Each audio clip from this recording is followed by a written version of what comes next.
Ya.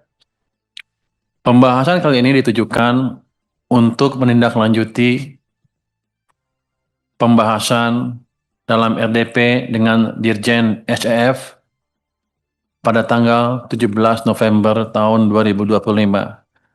Dalam pembahasan sebelumnya, biaya keluar emas diarahkan untuk meningkatkan nilai tambah di dalam negeri melalui hilirisasi, mendukung terpenuhinya kebutuhan emas dalam ekosistem bullion bank, optimalisasi pengawasan tata kelola transaksi emas, dan optimalisasi penerimaan negara. Sedangkan kebijakan bea keluar batubara diarahkan untuk mendorong hilirisasi dan dekarbonisasi batubara serta meningkatkan penerimaan negara. Berikutnya, pimpinan dan anggota Komisi 11 yang saya hormati, Indonesia merupakan negara dengan cadangan emas terbesar keempat di dunia. Namun, cadangan biji emas menunjukkan tren menurun. Pada saat yang sama, harga emas global menunjukkan tren meningkat tajam mencapai 4.076,6 dolar per ons pada bulan November tahun 2025. Sejalan dengan prioritas pengembangan ekosistem bullion bank Indonesia, kebutuhan pasokan emas di domestik meningkat. Oleh karena itu, diperlukan instrumen kebijakan bea keluar untuk mendukung ketersediaan suplai emas di Indonesia. Berikutnya, sesuai dengan pasal 2A Undang-Undang Kepabeanan, kebijakan bea keluar digunakan dengan tujuan: 1. Menjamin terpenuhinya kebutuhan dalam negeri. 2. Melindungi kelestarian sumber daya alam. 3. Mengantisipasi kenaikan harga yang cukup drastis dari komoditas ekspor tertentu di pasar internasional. Dan yang keempat, menjaga stabilitas harga komoditas tertentu di dalam negeri.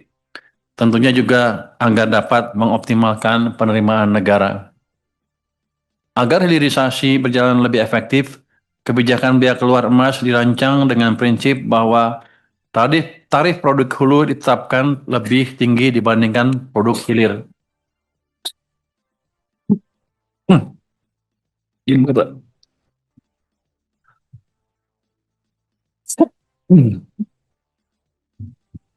Pelan-pelan, Pak.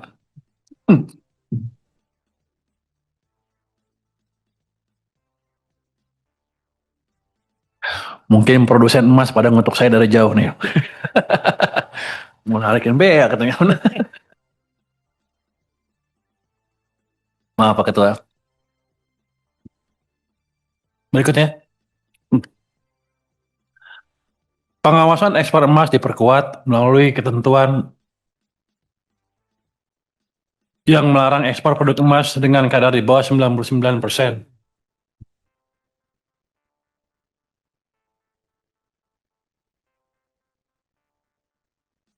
Doanya kuat juga mereka.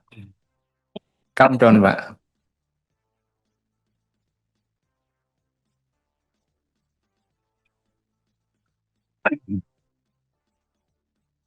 Sementara emas dengan kadar 99% atau lebih berupa cash, bar, dan granul hanya dapat diekspor dengan terlebih dahulu menyampaikan laporan surveyor atau LS.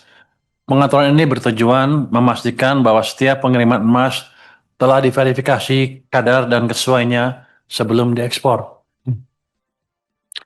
Instrumen bea keluar diharapkan dapat mendukung optimalisasi pengawasan good governance dalam transaksi ekspor emas. Pimpinan anggota Komisi 11 yang terhormat, setelah sebelumnya kita membahas bea keluar komoditas emas, kini kita beralih pada komoditas strategis lainnya yaitu batu bara yang memegang peranan penting dalam menjaga stabilitas perekonomian nasional. Pasal 33 Undang-Undang Dasar 1945 menyebutkan bahwa bumi, air, dan kekayaan alam yang terkandung di dalamnya dikuasai oleh negara dan dipergunakan untuk sebesar-besarnya kemakmuran masyarakat, rakyat. Meski Indonesia adalah produsen batu bara terbesar ketiga dunia, mayoritas ekspor kita masih berupa bahan mentah bernilai tambah rendah, sehingga kita kehilangan potensi ekonomi yang lebih tinggi. Untuk itu, instrumen bea keluar disiapkan guna meningkatkan penerimaan negara, sekaligus mendorong hilirisasi dan dekarbonisasi yang saat ini mekanismenya sedang kami finalisasi bersama kementerian terkait.